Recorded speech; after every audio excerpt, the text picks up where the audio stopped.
ابھی ابھی معلوم ہوا ہے باکو سے بھارت کے شہر چلائے جانے والی سلک وے ایئر لائن کی ایک غیر ملکی پرواز کو تکنیکی خرابی کے باعث کراچی ایئرپورٹ پر ہنگامی طور پر اتار دیا گیا۔ طیارے نے رات 8 بجے ایمرجنسی لینڈنگ کی، جس کے بعد اسے بحفاظت پارکنگ ایریا میں منتقل کر دیا گیا۔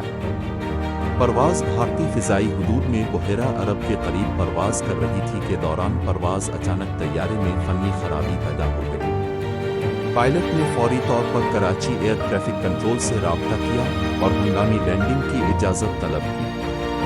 کراچی ATC نے صورتحال کا جائزہ لینے کے بعد فوری لینڈنگ کی اجازت دے دی۔ ہنگامی لینڈنگ کے بعد طیارے کو ایئرپورٹ کی پارکنگ میں منتقل کر دیا گیا، جہاں فنی ماہرین کی ٹیم طیارے کا معائنہ کر رہی ہے۔ تاحال طیارہ کراچی ایئرپورٹ پر موجود ہے اور روانگی کا فیصلہ تکنیکی جانچ کے بعد کیا جائے گا۔